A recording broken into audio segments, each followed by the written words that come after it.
শ্রীকৃষ্ণের প্রতি আসক্ত এবং তার প্রীতি উৎপাদনের জন্য সমস্ত কর্ম করেন, তিনি অবধারিতভাবে মুক্ত পুরুষ। আজকে আমরা এই শ্লোকটা পাঠ করব এবং তার তাৎপর্য কিন্তু আমরা যেটা প্রভুপাদ দিয়েছেন সেটা পাঠ করব। তার আগে মঙ্গলাচরণ। ওম অজ্ঞানতিমিরান্ধস্য জ্ঞানাঞ্জন শলাকায়া চক্ষুমলিতং যেন তস্मै শ্রী গুরুবে নমঃ। শ্রী চৈতন্য মনোভীষ্টং স্থাপিতং যেন ভূতলে স্বয়ং রূপম কদামহং দদাতি স্বপদান্তিকম। হে কৃষ্ণ করুণা সিন্ধু দীনবন্ধু জগৎপতি গোপেশ গোপিকাকান্ত রাধাকান্ত নমস্তুতে। তপ্ত কাঞ্চন গৌরাঙ্গী রাধে বৃন্দাবনেশ্বরী বিশ্বভানুসুতে দেবী প্রণমামি হরিপ্রিয়ে। वंशाकल्पतरुभ्यश्च कृपा सिन्धुभ्यैव च पतितानां पावनेभ्यो वैष्णवेभ्यो नमो नमो। जय श्री कृष्ण चैतन्य प्रभु नित्यानंद श्री अद्वैत गदाधर श्रीवासादि गौरभक्तवृंद। हरे कृष्ण कृष्ण कृष्ण हरे हरे, हरे राम राम राम हरे हरे। मूकं करोति वाचालं पङ्गुं लङ्घयति गिरिं यत्कृपातमहं वन्दे परमानन्दाय माधव। শ্রীল প্রভুপাদ কি জয়। গ্রন্থরাজ শ্রীমদ্ ভাগবত গীতা যথাযথের জয়।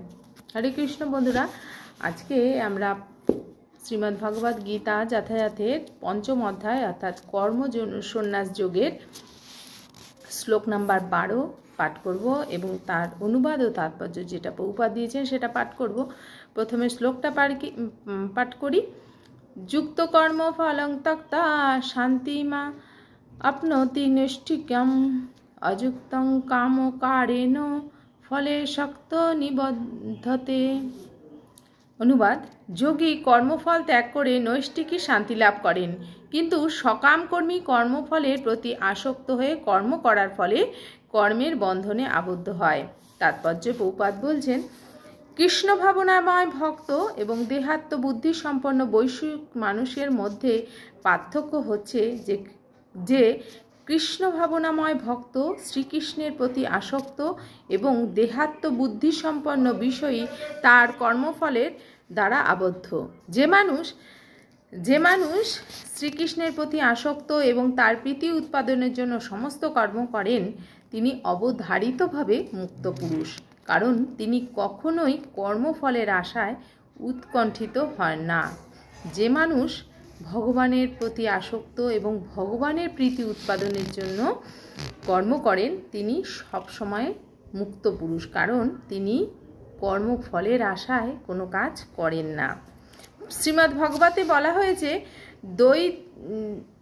দ্বৈত ধারণা মুক্ত হয়ে অর্থাৎ পরতত্ত্ব সম্বন্ধে অবগত না হয়ে কর্তব্য কর্ম করার ফলে কর্মফলের প্রতি উৎকণ্ঠার উদয় হয়। ভগবান শ্রীকৃষ্ণই হচ্ছেন পরতত্ত্ব পরমেশ্বর। কৃষ্ণ ভাবনায় এই দ্বৈত ভাব নেই। বিশ্ব চরাচরের যা কিছু আছে তা সবই ভগবান শ্রীকৃষ্ণের শক্তির প্রকাশ। আমাদের যা কিছু এই বিশ্ব সংসারে দেখতে পাচ্ছি সবটাই ভগবানের শ্রীকৃষ্ণের শক্তির প্রকাশ। ভগবান শ্রীকৃষ্ণ হচ্ছেন পরম মঙ্গলময়। তাই কৃষ্ণ ভাবনায় ভাবিত হয়ে যে কর্তব্য কর্ম সাধিত হয় তা পারমার্থিক কর্ম, তা অপ্রাকৃত এবং জড়জগতের কলুষের দ্বারা প্রভাবিত হয় না। তাই কৃষ্ণ ভক্ত শান্ত। কিন্তু যারা সর্বক্ষণ ইন্দ্রিয় তৃপ্তির বা লাভ ক্ষতির হিসাব করছে, তারা কখনোই শান্তি পেতে পারে না।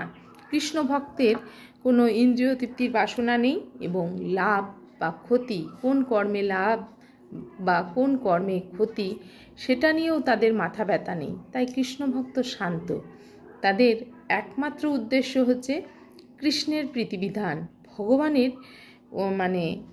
ভগবানের জন্য করা, ভগবানের জন্য কর্ম করা, ভগবানকে সাথে নিয়ে কর্ম করা। তাই কৃষ্ণ ভক্তের কোনো লাভ ক্ষতির ব্যাপার নেই বা তাদের ইন্দ্রিয় তৃপ্তিরও কোনো ব্যাপার নেই। তাই তারা শান্ত। কিন্তু যারা সর্বক্ষণ ইন্দ্রিয় তৃপ্তি বা লাভ ক্ষতির হিসাব করছে, তারা কখনোই শান্তি পেতে পারে না। যারা সব সময় আমার এটাতে লাভ, তার মানে এটা করা উচিত, আমার এটাতে ক্ষতি, তার মানে এর থেকে বিরত থাকা উচিত, বা আমার এটা খেলে শরীর ভালো লাগবে, মন ভালো লাগে, বা আত্মার আমাদের তৃপ্তি হবে, ইন্দ্রিয় তৃপ্তি হবে, সেরকম যারা রয়েছে তারা কখনোই শান্তি পেতে পারে না, কারণ সেটা ক্ষণিকের জন্য, তারপরেই আবার কিন্তু সেই চাহিদা বাড়তেই থাকে। এটা আমরা কিন্তু আগে পাঠ করেছি। এই কৃষ্ণ ভাবনামৃতের রহস্য হচ্ছে শ্রীকৃষ্ণের সম্বন্ধরহিত কোনো কিছুরই অস্তিত্ব নেই এবং এই সত্য উপলব্ধির পরম শান্তি এবং অভয় দান করে। এই কৃষ্ণ ভাবনামৃতের রহস্য হচ্ছে কৃষ্ণের সম্বন্ধ রহিত, মানে কৃষ্ণ বিনা কোনো কিছুর অস্তিত্ব নেই। এই সম্বন্ধে এই সত্য উপলব্ধি করা মানে পরম শান্তি এবং অভয়, মানে আমাদেরকে ভয় মুক্ত করে। কৃষ্ণকে ছাড়া যারা বাঁচছে তারা সবসময় মৃত্যু ভয়, নানা রকম ভয়ের আশঙ্কায় থাকে। তারা মিথ্যাকে আশ্রয় করে তারা জীবনযাপন করছে, কারণ এটা হচ্ছে এই জড়জগতের সব কিছু মিথ্যে, একমাত্র হচ্ছেন ভগবান শ্রীকৃষ্ণ সত্য। তাছাড়া বাকি যা কিছু সব মিথ্যা, কোনোটাই আমাদের সাথে থাকবে না, আর থাকবে না যেটা সেটাই মিথ্যা। তাই ভগবানের সাথে জুড়ে থাকলে আমরা সত্য জানতে পারবো এবং পরম শান্তি এবং অভয় ভগবান আমাদের দান করবেন। আমরা 13 নম্বর শ্লোক পাঠ করব। সর্বকর্মাণি মনসা সংনাশস্তে সুখং বশী নবদ্বারে পুরে দেহি নৈব কুর্মণ্য কারয়ন। অনুবাদ: বাহ্যে সমস্ত কার্য করেও মনের দ্বারা সমস্ত কর্ম ত্যাগ করে জীব নবদ্বার বিশিষ্ট দেহরূপ গৃহে পরম সুখে বাস করতে থাকেন। তিনি নিজে কিছুই করেন না এবং কাউকে দিয়েও কিছু করান না। তাৎপর্যে প্রভুপাদ বলছেন, দেহবদ্ধ জীবাত্মা 9টি দ্বার বিশিষ্ট একটি নগরে বাস করে।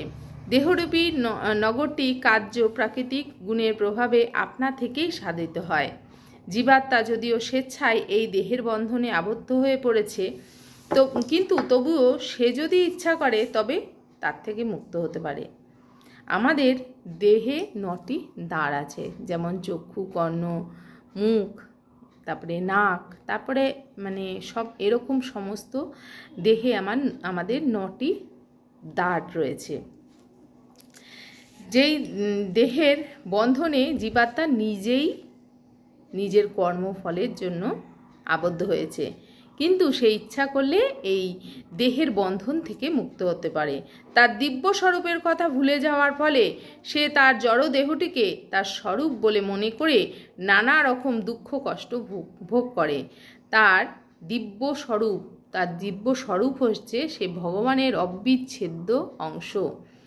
তার সেই কথাটা সে ভুলে যায় এবং তার দেহটাকেই সে সব কিছু মনে করে এই দেহের নানা দুঃখ কষ্ট সে ভোগ করে। কৃষ্ণ ভাবনামৃতের প্রভাবে তার যথার্থ স্বরূপকে পুনর্জীবিত করার ফলে সে তার দেহ বন্ধন থেকে মুক্ত হতে পারে। যে কৃষ্ণ নাম গ্রহণ করছে, কৃষ্ণ প্রসাদ গ্রহণ করছে, কৃষ্ণের সাথে যুক্ত থাকছে, ভগবানের সাথে, সে তার স্বরূপকে পুনর্জীবিত করতে পারে কৃষ্ণ ভাবনামৃতের প্রভাবে এবং সে দেহ বন্ধন থেকে মুক্ত হতে পারে। জীব যখন কৃষ্ণ ভক্তে পরিণত হয় তখন তার দেহগত সমস্ত কর্ম থেকে সে মুক্ত হয়। এই ধরনের নিয়ন্ত্রিত জীবনযাপন করে যখন তার মনোবৃত্তির পরিবর্তন হয় তখন সে মহানন্দে নবদ্বার বিশিষ্ট নগরীতে বাস করে এবং সে যখন নিজেকে নিয়ন্ত্রিত জীবনযাপন করে, সে যখন নিজে নিয়ন্ত্রিত জীবনযাপন মানে ভগবান যেরকম বলছেন সেই রকম জীবনযাপন করেন এবং নিজের মনোবৃত্তির পরিবর্তন করে, তখন সে এই নবদ্বার বিশিষ্ট নগরী, আমাদের এটাকে নগরের সঙ্গে তুলনা করা হয়েছে, এই নগরীতে সে বাস করতে পারে।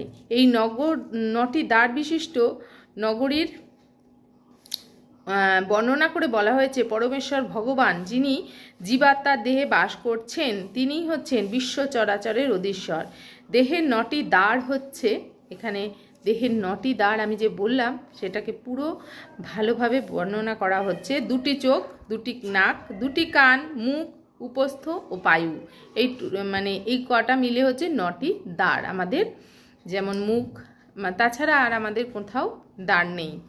দেখা যাচ্ছে বদ্ধ অবস্থায় জীব দেহের সাথে একাত্মা হয়ে পড়ে, কিন্তু যখন সে অন্তরে অধিষ্ঠিত পরমাত্মার সঙ্গে তার পরিচয় খুঁজে পায়, তখন দেহে থাকলেও সে পরমাত্মার মতোই মুক্ত হয়। ভগবানের বদ্ধ অবস্থায় সে দেহের সঙ্গে আবিষ্ট হয়ে পড়ে, তখন সে দেহের সঙ্গে একসঙ্গে থাকলেও সে কিন্তু আমাদের আত্মার থেকে, পরমাত্মার থেকে অনেক আলাদা। ভগবানকে সে যখন খুঁজে পায়, সে কিন্তু পরমাত্মার সঙ্গে একসঙ্গে পরমাত্মার মতোই মুক্তভাবে অবস্থান করে। সেই জন্য কৃষ্ণ ভাবনাময় মানুষ বাহ্য এবং অভ্যন্তরীণ দুই প্রকার কর্ম থেকেই মুক্ত। তাই কৃষ্ণ ভাবনাময় যে ব্যক্তি, সে অভ্যন্তরীণ এবং বাহ্যিক দুই প্রকার কর্ম থেকেই তখন সে মুক্ত হতে পারে। একমাত্র কৃষ্ণ ভাবনার মাধ্যমে এটা সম্ভব, তাছাড়া কোনো কিছুর মাধ্যমে কিন্তু এটা সম্ভব নয়। এটা আমরা কিন্তু আগের শ্লোকগুলোতে, সাংখ্যযোগের শ্লোকগুলোতে আমরা কিন্তু জ্ঞানযোগ, সাংখ্যযোগে আমরা কিন্তু খুব বিশদভাবে আলোচনা করেছি। আজকে আমি এই পর্যন্ত রাখবো। আবার পরের শ্লোকে আমরা কিন্তু শ্লোক নাম্বার 14 আবার পরের ভিডিওতে পাঠ করব। আজকে এই পর্যন্ত রাখছি। সবাইকে হরি বল। হরে কৃষ্ণ। শিল প্রভুপাদ কি জয়। গ্রন্থরাজ শ্রীমদ্ ভগবদ গীতা যথাযথের জয়। হরে বল।